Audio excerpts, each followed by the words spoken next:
only for your reality to become a true horror show just 2 years later.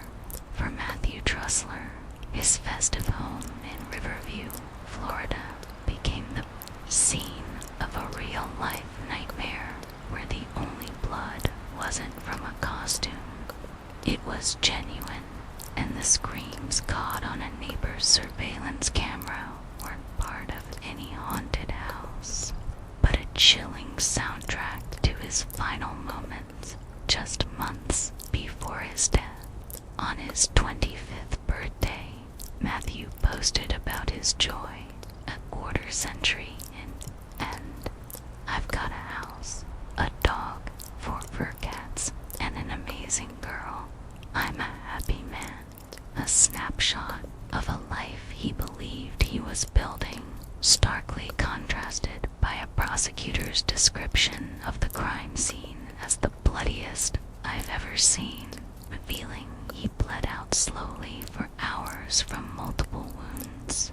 What if the person you loved, the one who shared that joy, lay dying in your home, and you waited for agonizing hours before calling for help? This isn't just a story about a crime. It's about chilling silence, a shocking betrayal, and the twisted dynamics of a relationship that unraveled in the most horrifying way. Was it self-defense, or a cold, calculated act followed by an eerie calm as life slipped away? To truly understand this tragic story, we need to go back to the lives that converged and ultimately clashed. Our key players in this unfolding drama are Melissa Rose Turner, also known by her online moniker to Thorned Rose, Kay, and Matthew Trussler. The investigation was meticulously led by Detective Ryan Lagasse of the Hillsborough County Sheriff's Office, with the prosecution driven by Chin Wong Fawcett and Catherine Band. Presiding over the court was Judge Samantha Ward, while Melissa's defense was handled by John Trevenna. We'll also hear from Margaret McLaughlin, Matthew's grieving mother, and his brother, Sean Trussler, alongside Melissa's mother, Wanda Turner, and former boyfriend, Cameron Walliga, whose insights offer crucial perspectives. Let's first delve into the backgrounds of Melissa and Matthew, understanding the trajectories that led them to that fateful night. Born on November 25th, 1992, Melissa Turner's early life paints a picture of struggle and transformation. In her late teens, around 2011, Melissa described herself as being at her worst. She weighed over 250 pounds, 114 kilograms, battling severe depression and grappling with over $26,000 in student loan debt. She felt insecure, unhappy, and adrift. However, a significant turning point came in 2013. Melissa underwent a profound lifestyle change, shedding a remarkable 90 pounds and bringing her weight down to 160 pounds. This physical transformation ignited a newfound sense of self-love and confidence. She pursued a passion for creative expression, becoming a professionally trained special effects makeup artist and embracing her love for cosplay, transforming herself into various beloved characters. This burgeoning competence soon led her down an unexpected path. In 2014, Melissa discovered the world of online adult entertainment. Under the captivating username to Thorned Rose, she began working as a cam girl. Her unique blend of cosplay, creativity, and a burgeoning online persona quickly brought her significant financial success. She expanded her ventures, self-producing her own adult films, often incorporating her signature cosplay or horror themes. By 2016, Melissa, alongside a boyfriend at the time known as Sin, even opened a home studio, hoping to provide a space for other models. Yet this venture ultimately dissolved amidst accusations of abuse and heated arguments, leading to their separation. In March 2017, Melissa underwent 2 surgeries, further marking her physical evolution. It was around this time that her former boyfriend, Cameron Waliga, began to observe a concerning shift in Melissa's personality. He noted that as her success in the online adult industry grew, she became increasingly uncontrolled and unstable. Liga described her growing obsession with money as reaching a frantic, total obsession, leading to unpredictable behavior and sudden outbursts of screaming. This early insight into Melissa's changing demeanor offers a crucial glimpse into the potential psychological impacts of her newfound fame and financial gain. Born on January 11th, 1994, in Hopkinton, Massachusetts, Matthew Trussler was, by all accounts, a vibrant and promising young man. His family and friends described him as fun-loving, hard-working, and possessing a deep, unwavering connection to his loved ones and a profound love for animals. He pursued higher education at Westfield State University and worked as a manager at an Italian restaurant, building a solid foundation for his future. In 2015, seeking new opportunities and a fresh start, Matthew made the significant decision to relocate to Tampa Bay, Florida, to live with his brother, Sean. He secured jobs with technology and home insulation companies, diligently working to build a better life for himself. However, beneath this picture of ambition and warmth, Matthew wrestled with a significant private struggle, a problem with substance abuse, including a history with heroin, cocaine, and marijuana. This aspect of his life, while known to some, would become a highly contentious point in the narrative of his death, with Melissa's defense later seeking to heavily emphasize it. In April 2017, the paths of Melissa Turner and Matthew Trussler finally crossed, sparked by a match on the popular dating app Tinder. Their connection seemed to flourish quickly, evolving from initial dates into a serious relationship and eventually an engagement. By late 2018, the couple took a significant step, purchasing a 4-bedroom home in Riverview, Florida, where they moved in together, completing their new domestic bliss with their 4 beloved cats and a dog. On January 11th, 2019, Matthew's 25th birthday, he shared a public declaration of his happiness on Facebook, a quarter-century in "I've got a house, a dog, 4 fur cats, and an amazing girl. I'm a happy man." This post, brimming with contentment, painted a picture of a fulfilled life, a young man building his dreams. It also came to light that Matthew, despite his family's discomfort, participated in some of Melissa's adult content videos. His family would later express concerns that this involvement might have contributed to his increased drinking or a growing sense of depression, questioning if he was truly comfortable with this aspect of his life. happiness projected on social media, the reality of their relationship was far more complex and troubling. Behind closed doors, their bond was fraught with constant arguments and deep-seated issues. Matthew's brother, Sean Trussler, would later vividly describe their relationship as toxic. Neighbors in Riverview frequently reported hearing the couple screaming at each other, indicating a persistent pattern of conflict that belied their outward image of a happy, engaged couple.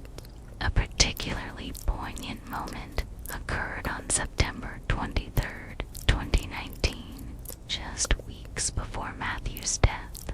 His Facebook relationship status briefly appeared as single, and he posted a cryptic yet heartbreaking message: "Don't be a fool by blaming others.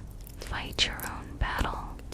This post, in retrospect, serves as a haunting premonition, hinting at personal struggles and a desperate plea for internal strength in the face of what was clearly a tumultuous relationship. Melissa had also expressed frustration over Matthew's unemployment, which likely added immense financial and emotional pressure to their already strained dynamic. He had given her a promise ring meant as a placeholder until he could afford the expensive engagement ring she desired, implying a certain level of expectation from Melissa that Matthew was struggling to meet financially, creating a tangible point of tension in their relationship. The stage was set. Two individuals with their pasts, their struggles, and their deeply troubled relationship were about to reach a tragic crescendo. The day leading up to Matthew Trussler's death, October 17, 2019, began innocuously enough. Melissa and Matthew spent their time together, engaging in seemingly mundane activities like shopping, enjoying lunch, praying, and drinking alcohol throughout the day and into the evening. Melissa later claimed she went to bed around 10:30 p.m. to 11 o'clock p.m., believing Matthew would soon follow. However, Matthew continued to drink heavily, a decision that would have devastating consequences. In the early hours of October 18th, 2019, between approximately 4 a.m. and 5:11 a.m., the couple's relationship violently unraveled. What transpired during these critical moments became the central bolt point of contention in the ensuing legal battle. Melissa's account of the events was a constantly shifting narrative. She initially claimed that Matthew, still heavily intoxicated, woke her up, sparking a heated argument. Her story then escalated, alleging that Matthew physically attacked her, repeatedly hitting her, then brandished a kitchen knife and lunged at her. Finally, she asserted that he proceeded to choke her, pinning her to the ground. Melissa vehemently claimed her actions were purely in self-defense, stating she managed to grab the knife from him and delivered a single stab wound to his back to escape his alleged strangulation. Critical detail: her claim of being choked by Matthew only emerged a few days before the trial, raising significant doubts among prosecutors and jurors about its veracity. However, the cold, hard facts from the medical examiner's autopsy painted a far more brutal and complex picture. Matthew's body bore witness to a savage attack. He sustained a deep stab wound to his back, consistent with Melissa's partial admission, but crucially, he also had multiple other stab wounds and lacerations across his body. Forensic examination revealed significant defensive wounds on his forearms, indicating a desperate struggle where he tried to ward off an assault. The fatal injury was identified as a profound laceration to his right bicep, which tragically severed his cephalic vein, a major artery. This injury led to massive, life-threatening blood loss, with Matthew losing an estimated half of his body's total blood volume. The scene is chillingly described by a prosecutor as the bloodiest crime scene I've ever seen, suggested a protracted and violent encounter. The medical evidence indicated that Matthew was still alive and slowly dying for a prolonged period after sustaining these injuries. Attempting to move from the kitchen, where much of the bleeding occurred, towards the front porch, Melissa herself sustained some injuries. A cut on her hand, which she initially claimed was from broken glass, but later admitted was from holding the knife. She also had scratches or lacerations on her neck, which she attributed to Matthew choking her during the alleged struggle. Then came the chilling audio evidence. Tabor's Nest surveillance camera, typically used for home security, inadvertently captured the terrifying sounds of the altercation from approximately 4:32 a.m. to 4:45 a.m. Forensic audio analysis identified the voices as Matthew's and Melissa's.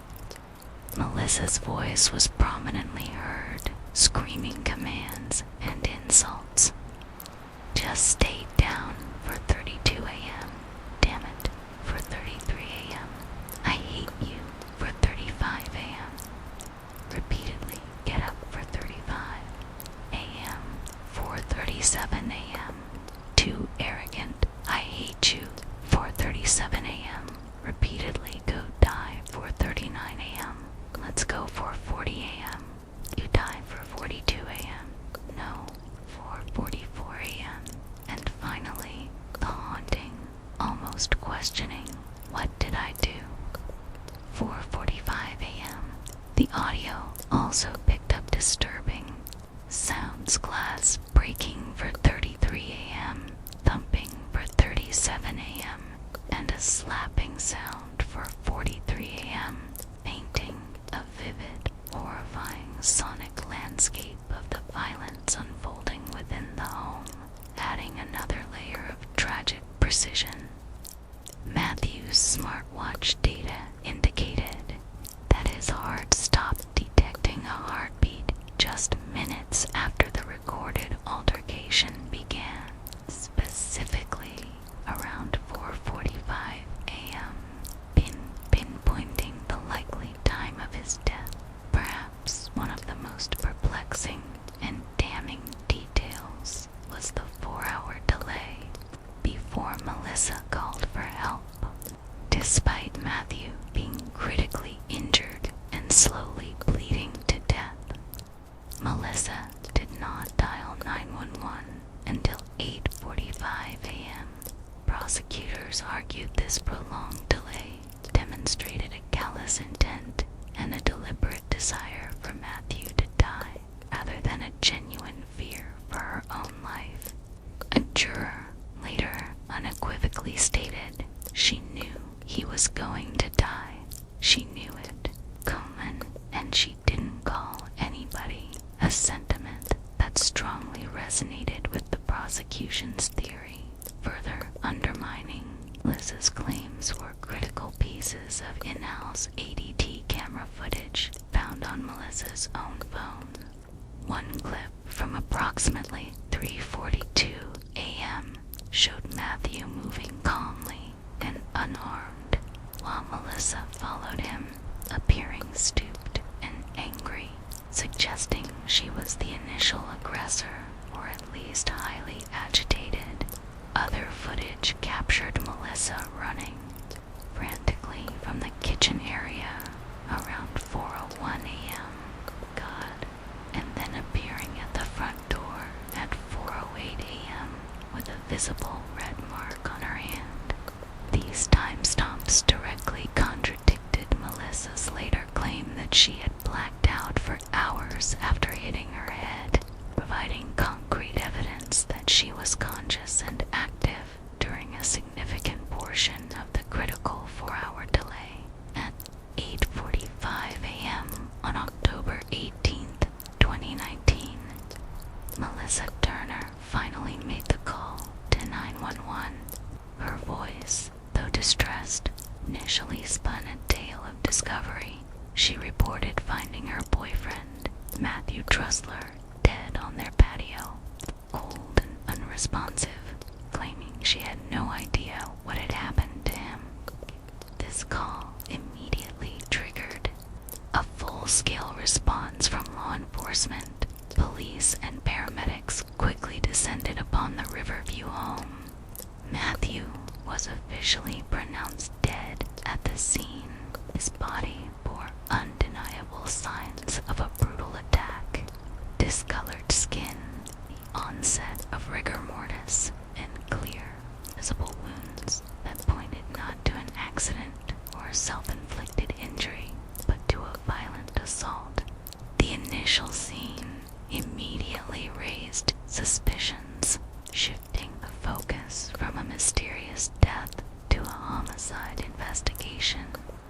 Melissa was swiftly transported to the local police station for interrogation.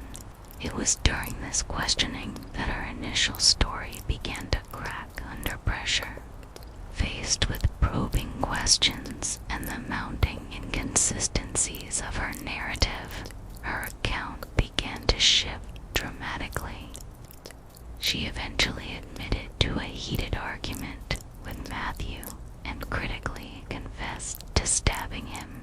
However, she maintained that her actions were solely in self-defense, a claim she would cling to throughout the legal process.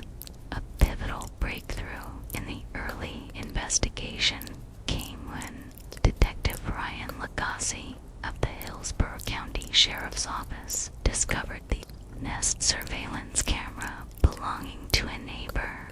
This camera had inadvertently captured the chilling audio of the altercation, providing an objective, if harrowing, glimpse into the moments leading to Matthew's death. The audio, revealing Melissa's voice screaming and cursing, directly contradicted her narrative of a passive, self-defending victim. This, coupled with the ADT camera footage found on Melissa's own phone that showed her active and visibly distressed after the alleged blackout, further weakened her claims based on the compelling physical evidence, Melissa's inconsistent and evolving statements, and the damning audio recordings. Melissa Turner was arrested on the same day, October 18th, 2019. She was formally charged with second-degree murder with a weapon.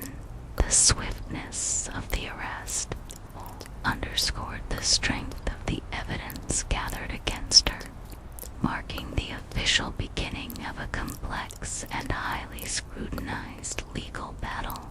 The legal battle for Matthew Trussler's murder proved to be a protracted and intensely contested affair, spanning over 2 years. Early in the process, accusers were incensed by reports that Melissa was boasting about the money she was earning from her modeling career during phone calls from jail, raising questions about whether she should be allowed to use those funds to pay for her defense attorney. A significant point of contention arose during pre-trial plea negotiations. Confident in their evidence, prosecutors offered Melissa a plea deal, a sentence of 25 years in prison if she pleaded guilty to second-degree murder. However, Melissa vehemently rejected this offer, instead proposing a drastically shorter sentence of 5 years. This counteroffer was swiftly dismissed by the prosecution, a decision that, in hindsight, would prove to be a crucial miscalculation for Melissa. Melissa's defense attorney, John Trevina, adopted an aggressive strategy aiming to portray Matthew as the aggressor. Trevina argued that Matthew was a man plagued by severe substance abuse issues and underlying mental health problems, including frightening hallucinations of demons. The defense contended that Melissa acted purely in self-defense, driven by genuine fear during Matthew's alleged violent outburst while intoxicated. Melissa's mother, Wanda Turner, also supported this narrative, asserting that her daughter had endured Matthew's alleged abuse in silence. However, the prosecution, led by Ginny Fawcett and Catherine Vand, vigorously countered this narrative, asserting that Matthew Trussler was, in fact, the victim of domestic violence, not the perpetrator. They argued that there was no credible evidence to support Melissa's claims of Matthew self-harming or posing a threat to her. Their theory posited that Melissa, intoxicated and frustrated by Matthew's drinking, intentionally harmed him and her. Chilling 4-hour delay in calling for help indicated a callous intent for Matthew to die. A notable pretrial ruling involved Melissa's professional background. The judge ultimately ruled to exclude Melissa's history as a cam girl and OnlyFans model from being presented to the jury, while prosecutors believed her profession was relevant, suggesting she was an actress capable of crying on demand and fabricating victim persona. The judge deemed it irrelevant to the facts of the murder itself, aiming to prevent potential bias against Melissa due to her occupation. The highly contested Nest camera audio recording became a central piece of evidence. The defense, bringing in audio forensic expert Bruce Koenig, a former FBI official, argued that parts of the recording had been volume enhanced or manipulated, making Melissa's voice sound shrill and much louder, while Matthew's voice was almost inaudible. Trevina contended this manipulation created a misleading impression. However, prosecutors admitted to some volume adjustments for clarity, but vehemently denied any manipulation or muting, and the judge allowed the audio to be used as evidence, affirming its authenticity. Further damaging to Melissa's defense was the ADT camera footage found on her own phone. This in-house surveillance video showed Melissa as the apparent aggressor, with Matthew moving calmly and unarmed, while Melissa followed him, appearing stooped and angry. The footage also showed Melissa running frantically from the kitchen area after the altercation and appearing with a cut on her hand, hours before her 911 call, directly contradicting her claim of blacking out. The trial officially commenced on February 14th, 22, more than 2 years after Matthew's death. The 2-year gap highlighted the extensive investigative work and legal preparation involved. On February 17th, 2022, Melissa Turner took the stand in her own defense. She reiterated her claims about Matthew's alleged alcohol issues, strange behavior, including seeing demons and self-harming, and maintained that she stabbed him only once his alleged strangulation, she also claimed she became unconscious after hitting her head during the struggle. However, medical examiner's testimony largely contradicted Melissa's narrative. The experts stated that Matthew had multiple small cuts, bruises, and defensive wounds on his forearms, indicating a struggle. Crucially, the fatal injury was a deep laceration to his right arm that severed an artery, an injury inconsistent with a single defensive stab to the back. The jury was tasked with considering various charges: second-degree murder, manslaughter, aggravated battery, or not guilty. They deliberated for a lengthy 7 hours, even requesting clarification on the legal definition of a depraved mind, a key element for a second-degree murder conviction. On February 18, 2022, the jury returned their verdict. Melissa Turner was found guilty of second-degree murder with a weapon. The jury explicitly stated they did not believe her self-defense claims, stating they found her responsible for Matthew's death beyond a reasonable doubt. The sentencing hearing took place on March 18, 2022. Melissa Turner was sentenced to 20.5 years in Florida State Prison. She will be eligible for release in approximately 2040, term notably less than the initial 25-year plea offer she had refused, but significantly more than the 5 years she had sought in powerful victim impact statements Matthew's family conveyed their profound grief and anger. His mother, Margaret McLaughlin, fiercely refuted Melissa's abuse allegations, stating that Melissa's fabricated story caused as much pain as his death. His brother, Sean Trussler, delivered a heartbreaking statement, asserting that Melissa took Maddie away a long time before she took him away forever, referring to Matthew's nickname and the emotional isolation Melissa allegedly imposed. A juror, Donald Goodwin, later shared his perspective, believing Melissa lost control and knew he was to die. She knew it, and she didn't call anybody. He also expressed skepticism about Melissa's emotional displays, stating he felt her tears were fake, underscoring the jury's disbelief in her testimony and emotional authenticity. The timeline lays bare a brutal reality, but it also leaves us with unsettling questions about what remains unseen and unspoken.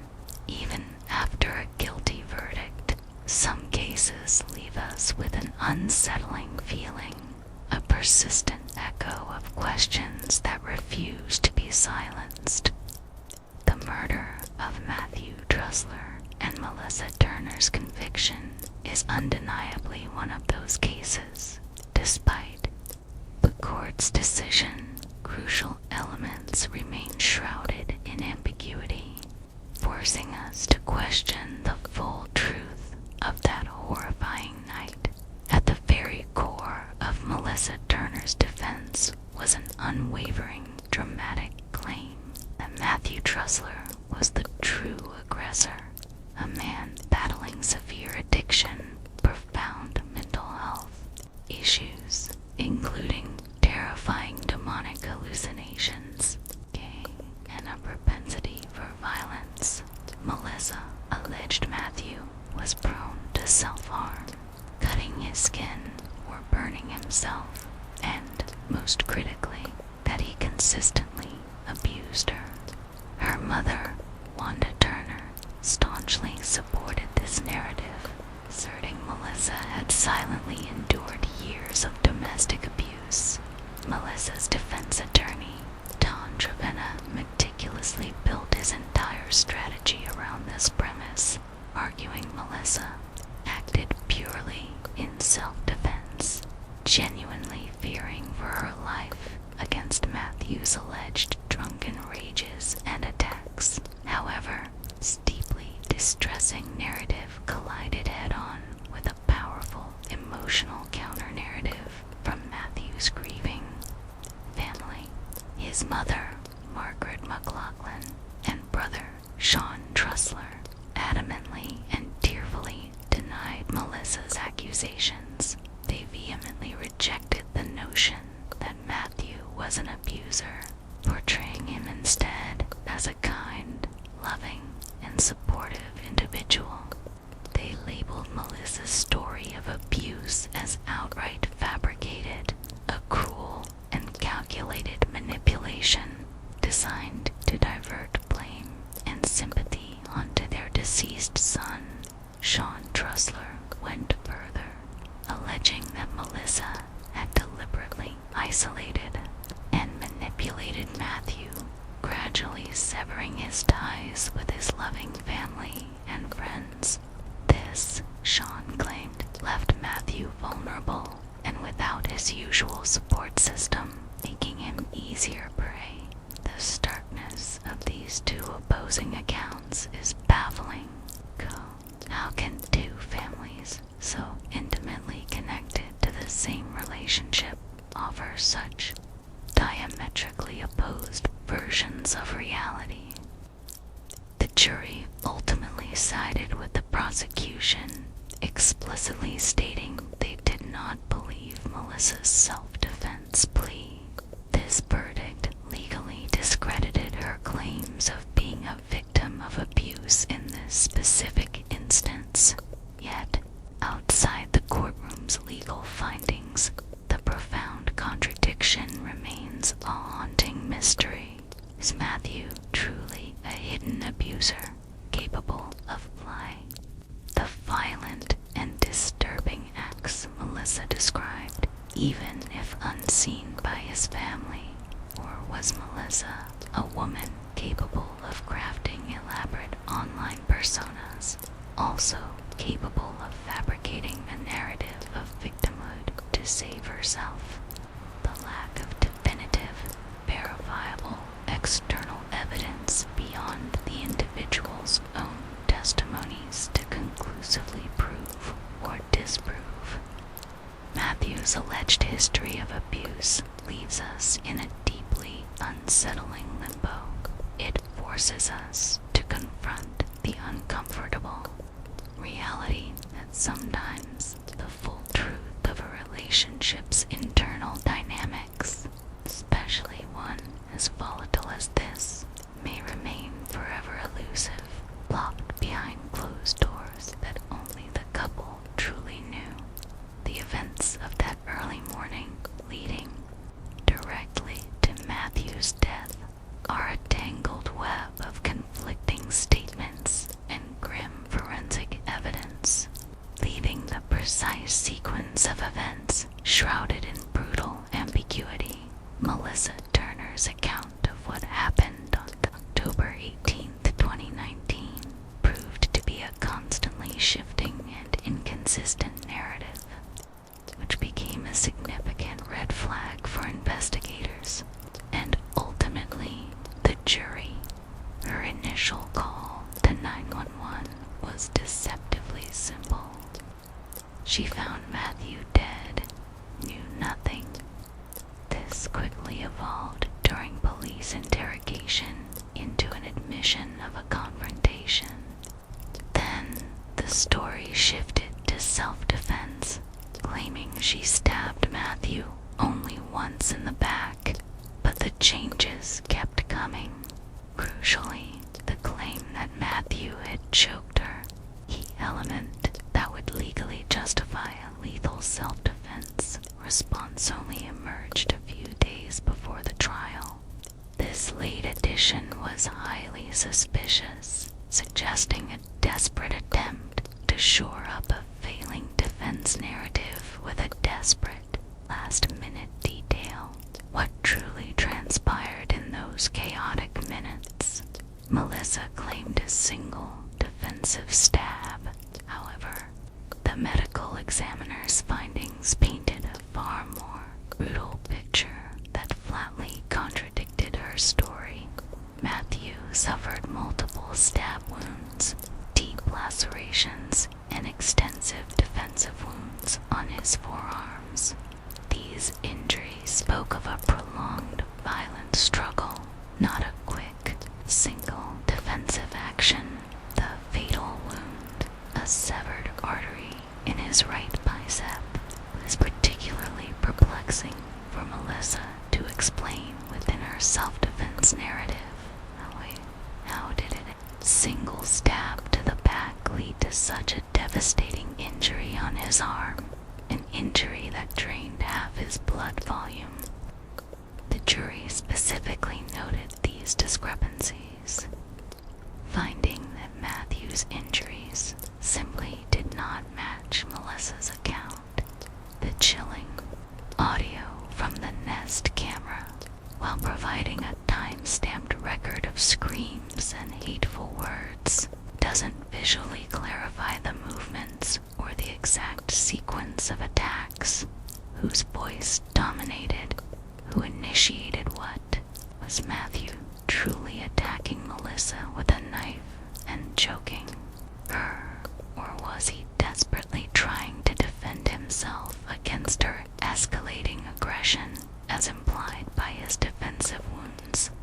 Melissa's claims of being repeatedly hit and choked, while she only inflicted one defensive wound that turned out to be far more extensive than described, leave a gaping hole in understanding the true flow of events, the sheer volume of blood at the scene, described as the bloodiest crime scene by a prosecutor, further suggests a prolonged brutal assault rather than a swift, decisive act of self-preservation.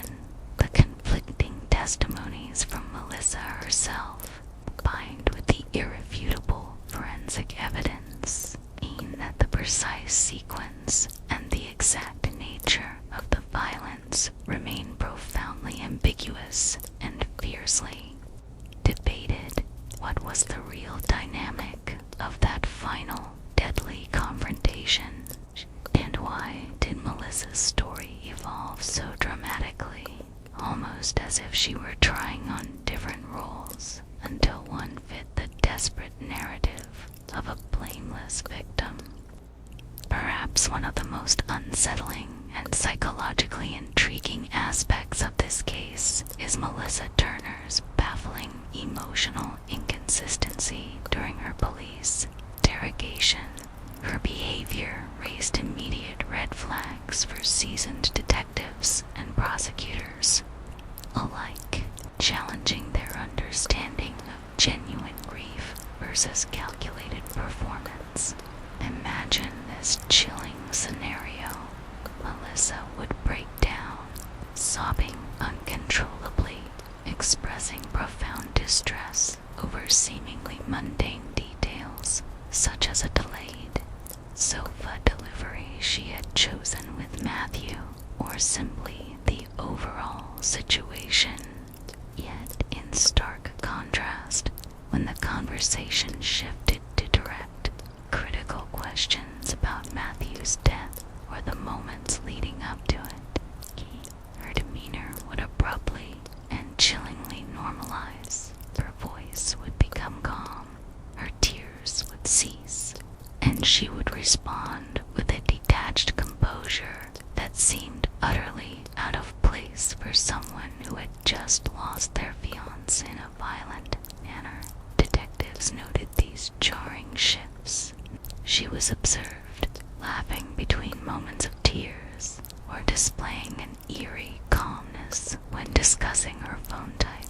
Immediately after reporting a harrowing discovery, prosecutors went so far as to suggest her background as a cosplay model and cam girl made her an excellent actress, capable of crying on demand to create a specific impression.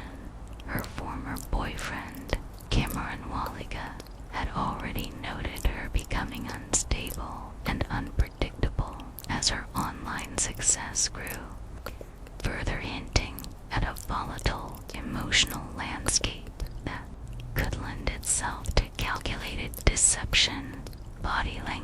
experts, analyzing her interrogation footage, described her behavior as consistent with emotional manipulation and indicative of narcissistic traits. This isn't just about whether she was sad or not.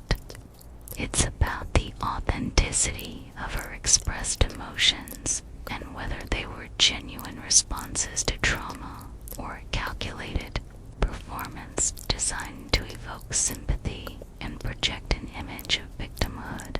This profound ambiguity about her true emotional state threw a shadow over her entire testimony, making it difficult for the jury to trust anything she said. This raises a profound, unsettling question.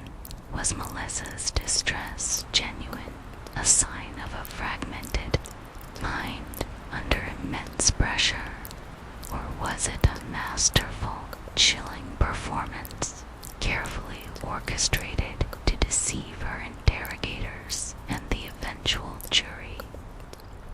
The verdict suggests the jury leaned toward the latter, but the true emotional landscape of Melissa Turner during those critical hours remains a deeply disturbing and unresolved mystery, forcing us to question the very nature of human emotion and its role in deception.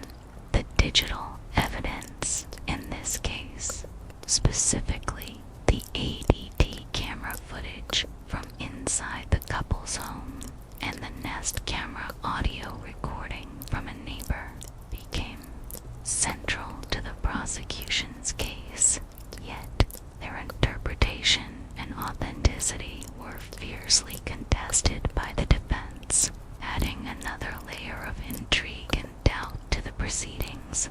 Prosecutors heavily relied on the ADT camera footage to portray Melissa as the aggressor.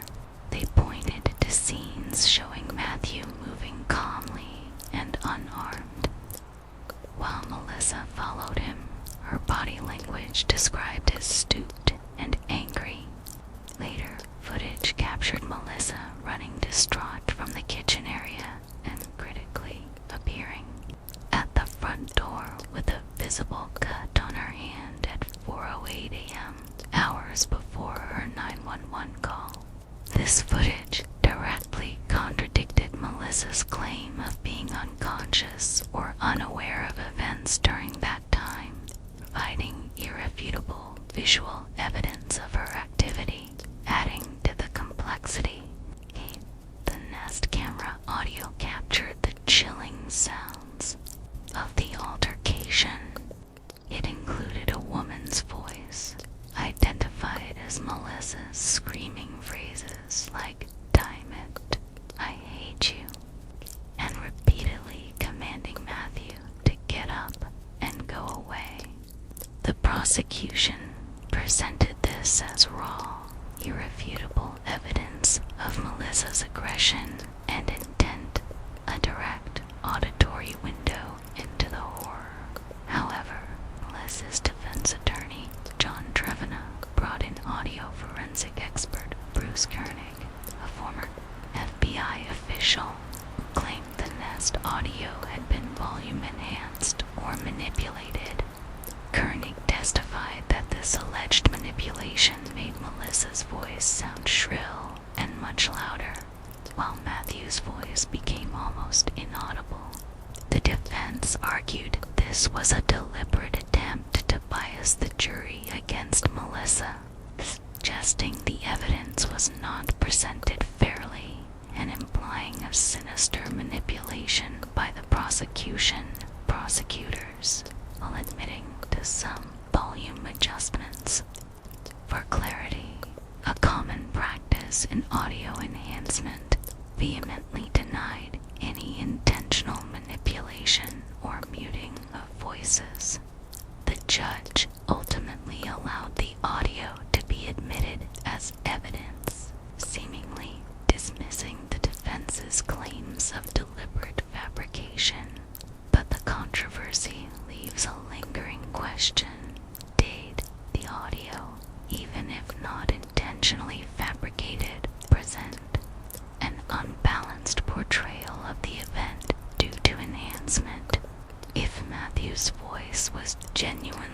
voice audible. Did that impact the jury's perception of his involvement or aggression?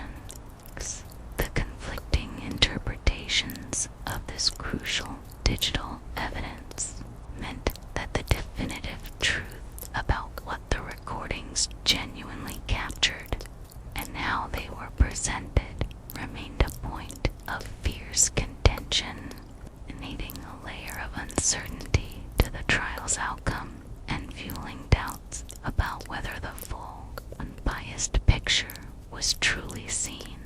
Perhaps the most glaring and inexplicable detail in this entire case is the 4-hour delay between Matthew Trussler's probable time of death and Melissa Turner's 911 call. This significant gap remains a profound mystery and a central pillar of the prosecution's argument, raising deeply unsettling questions about Melissa's intent and actions. Matthew's smartwatch data was precise. Kay's heart stopped detecting a heartbeat around 4:45 a.m. Yet Melissa did not contact emergency services until 8:45 a.m., 4 hours for prosecutors.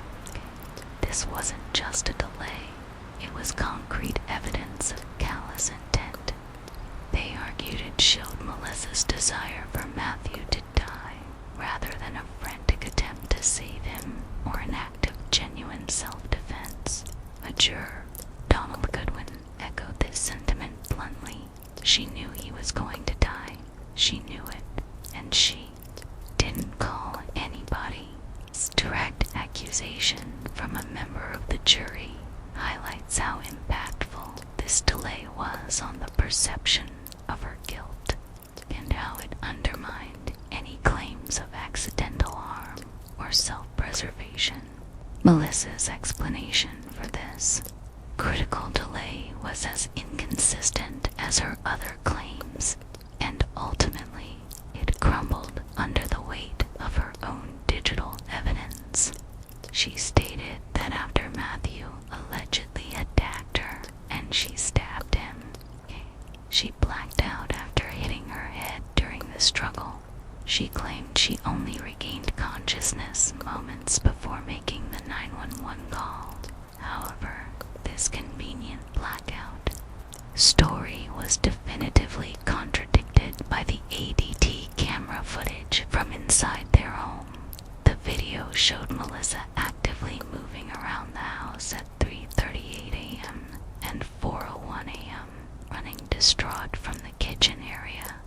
Crucially, at 4:08 a.m., she appeared at the front door with a visible cut on her hand. These timestamps unequivocally prove she was conscious and active during a significant portion of the critical 4-hour delay, directly refuting her story of unconsciousness. Furthermore, a crime scene technician testified that there was no physical evidence of a head injury that would support her claim of losing consciousness. So, if Melissa wasn't unconscious, what was she doing during those 4 hours of silence? This unanswered question looms large.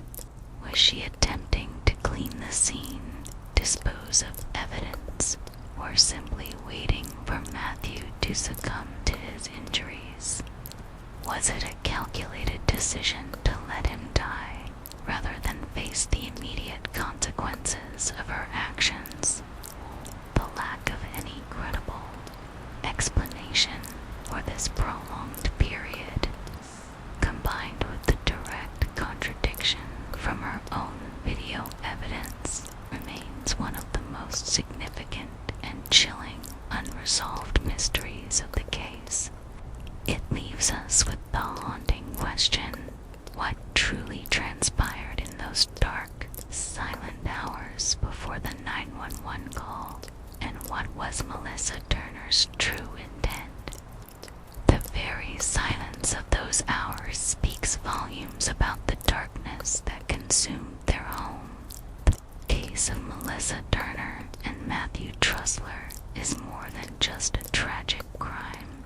It's a complex tapestry woven with threads of personal psychology, societal perceptions, and the intricate workings of the justice system.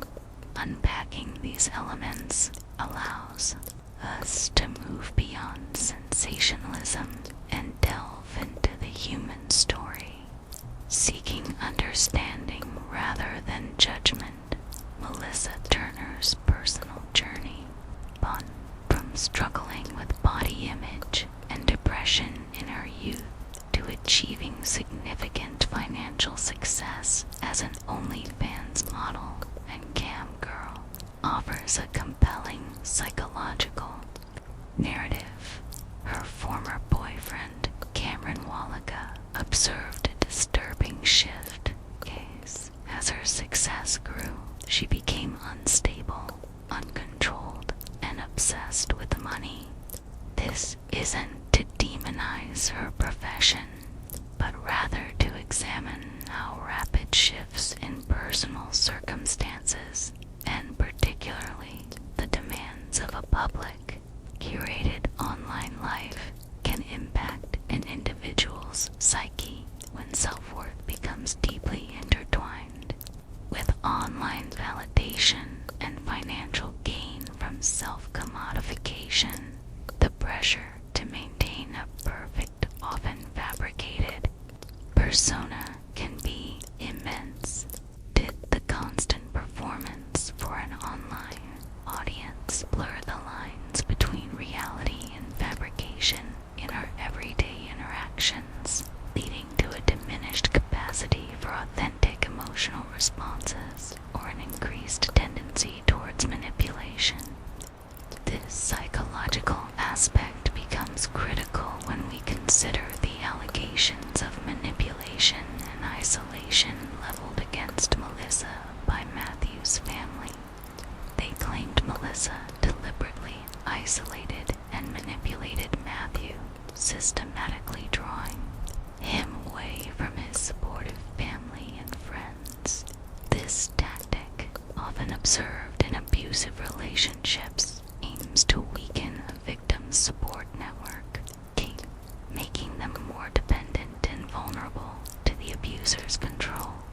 Matthew's family's consistent testimony points to a gradual, insidious pattern of behavior that extends beyond the single act of violence. Matthew's participation in Melissa's adult videos, which his family believed contributed to his increased drinking and depression, further suggests a power imbalance where Melissa's career ambitions may have overshadowed Matthew's well-being and personal boundaries. This raises a societal reflection on the subtle ways individuals can be coerced or influenced within relationships, particularly when financial dependency or emotional vulnerability are present during her police interrogation. Melissa's inconsistent emotional response, sobbing over a furniture delivery, but calm when discussing Matthew's death, were acutely noted by detectives. Prosecutors interpreted this as a calculated performance, suggesting her background as a performer made her capable of crying on demand. While we can't definitively know Melissa's internal emotional state, the observed behavior described by experts as consistent with emotional manipulation and indicative of narcissistic traits adds a chilling layer to her psychological profile. It forces us to confront the uncomfortable truth that some individuals are highly adept at constructing and maintaining a false reality, making the discernment of genuine emotion incredibly challenging for both investigators and juries. This analysis isn't about labeling or shaming, but understanding complex interplay of personal history, the pressures of modern identity, and the potential for psychological complexities to manifest in destructive ways within intimate relationships. The tragic case of Matthew Trussler serves as a critical, albeit painful, reminder that victims of domestic violence do not fit a single profile. Society often and regrettably defaults to a stereotype of female victims and male perpetrators. However, Matthew's story powerfully underscores that men can and do suffer at the hands of abusive partners. Matthew's family adamantly refuted Melissa's claims that he was the abuser. His mother, Margaret McLaughlin, stated that Melissa's fabricated story of abuse was as painful as Matthew's death. His brother, John Trussler, poignantly articulated that Melissa took Maddie away a long time before she took him away forever, referring to the alleged emotional manipulation and isolation Matthew experienced long before his physical death. This speaks to the insidious nature of abuse that can chip away at a person's spirit, self-worth, and connections long before any physical harm is inflicted. The prosecution's argument that Matthew was the actual victim of domestic violence in this case is crucial. It directly challenges common narratives and highlights the profound importance of recognizing the signs of abuse, regardless of the victim's gender. Men facing domestic violence often encounter unique and formidable barriers to reporting, including deep-seated societal stigma, fear of not being believed, shame, or concerns about their masculinity being questioned. They may also face a severe lack of resources specifically tailored to male victims.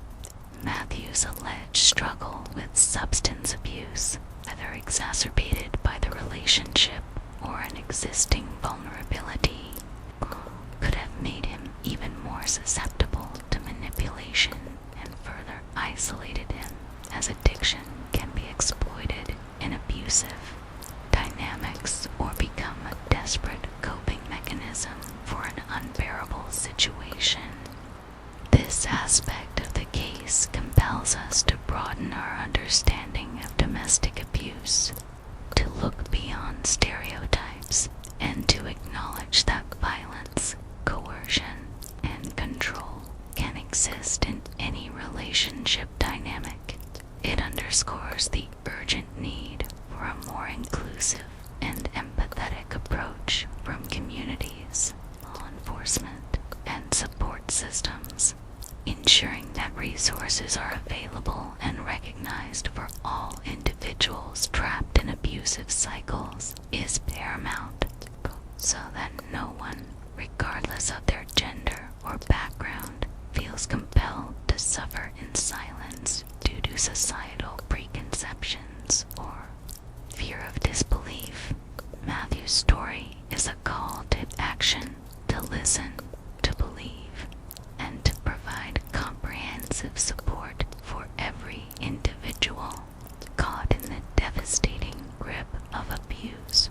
While the justice system ultimately delivered a verdict in Melissa Turner's case, the journey to that conclusion revealed several challenges inherent in criminal investigations and trials, particularly when dealing with complex human behavior, digital evidence, and the evolving nature of public personas. One significant point of contention was the judge's decision to exclude Melissa's profession as an OnlyFans model from being presented to the jury. While this ruling was made to prevent potential prejudice against Melissa based on her occupation,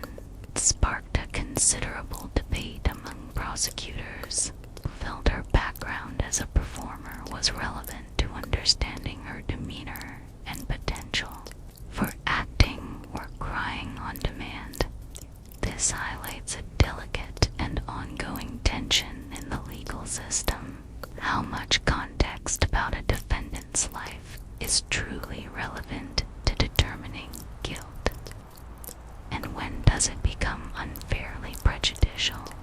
In an age where personal and professional identities are increasingly intertwined with online personas, this question becomes even more complex, forcing us to consider how our own biases might subtly influence legal proceedings even within the structured confines of a courtroom. The Nest camera audio recording also presented a fascinating and contentious evidentiary challenge. The defense argued that the audio had been volume enhanced or manipulated to unfairly portray Melissa's voice as shrill and much louder, while Matthews was inaudible. This claim of evidence tampering, even if ultimately dismissed by the judge, underscores the complexities of forensic audio analysis and the potential for perceived alterations to influence a jury's interpretation.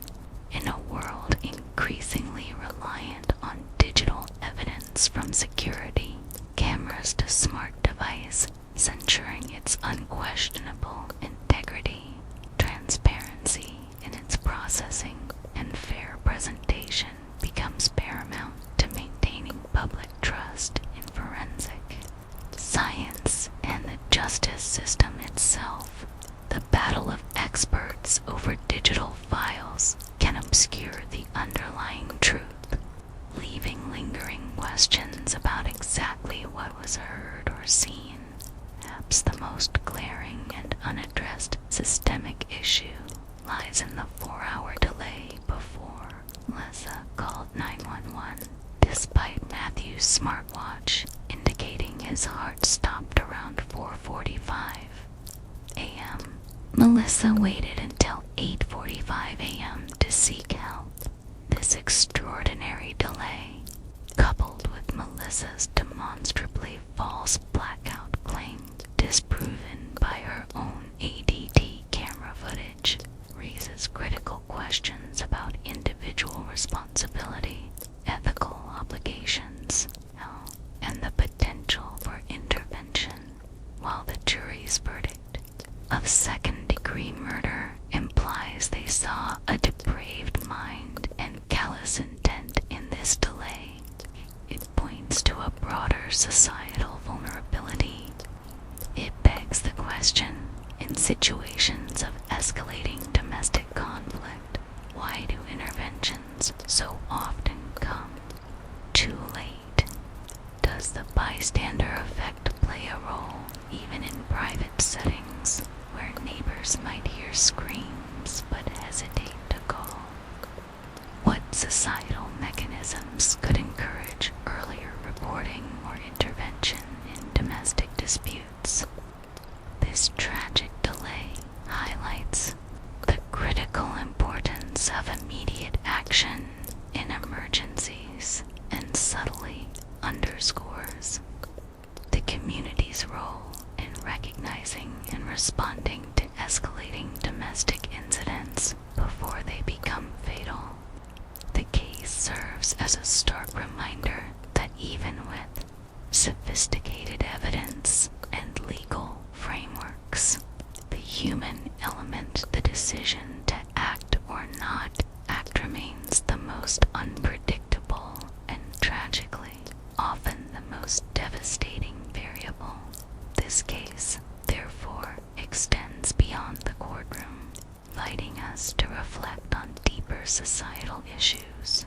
It forces us to confront the deceptive nature of online appearances, the often hidden struggles of domestic violence victims, especially men, and the continuous challenge for justice systems to navigate complex human behaviors and evolving forms of evidence.